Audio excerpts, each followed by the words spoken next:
Israel does not target Palestinian civilians. We target Hamas terrorists.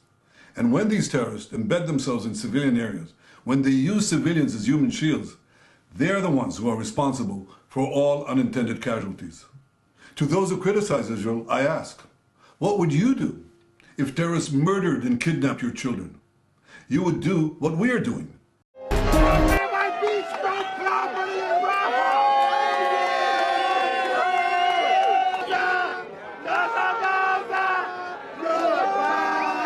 It's absolutely mind-numbing. One genocidal statement after another genocidal statement after another genocidal statement after another. So here's the thing. Israel, if you look at what they write in their newspapers, what they post on Facebook, what they tweet, what they say on public affairs, radio and TV programs, they aren't in the least hiding the fact that they're committing genocide. They are proud of it. They are boasting about it. They relish it. They mock every child, woman, and men killed.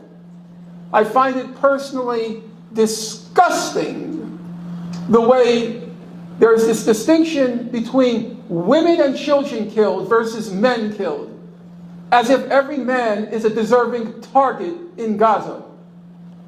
We should never use that phrase. It's not just women and children. The men don't deserve to live in Gaza. They boast about the homes they destroy.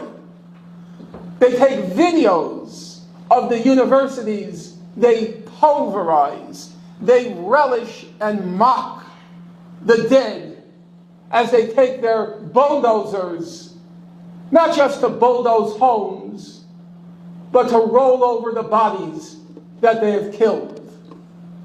So, it's not as if we're relying, even though it's enough, it's not as if we're just relying on the human rights organizations.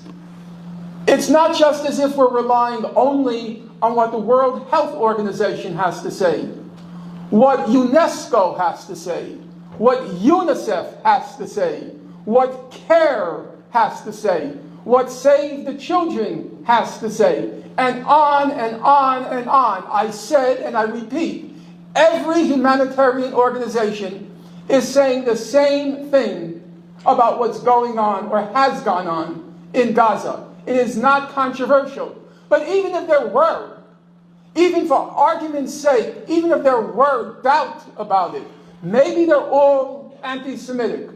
Maybe CARE is anti-Semitic, and maybe UNICEF is anti-Semitic, and maybe this organization is anti-Semitic, and that organization. Okay, maybe that's true, for argument's sake.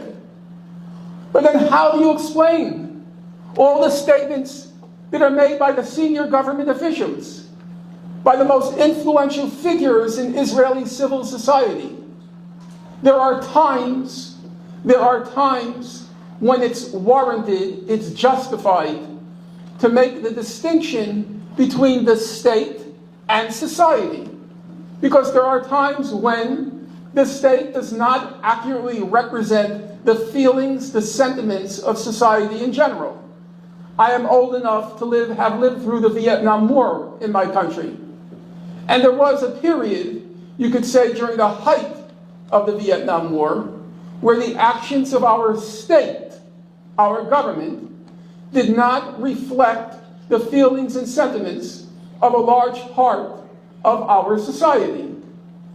However, that cannot, and I don't say this gleefully, I don't say it happily, but that cannot be said of what's happened in the past 16 months. The destruction, the extermination, the genocide in Gaza is not a state project, it's a national project. The entire Israeli society, with its eyes open, with clear presence of mind, with full knowledge of what's going on. They see it in those Facebook postings. They see it in the tweets. They see it everywhere. In the full knowledge of what's going on, they have reached a consensus that it must be that by the end of this conflict, Gaza will be no more. That's the consensus.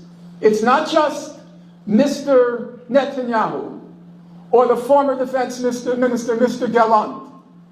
Now, some people like to say it's the far right, one of those favorite expressions, the far right, Mr. Smotrich and Mr. Ben-Gvir. No. First of all, the whole country is the far right. There is no far right.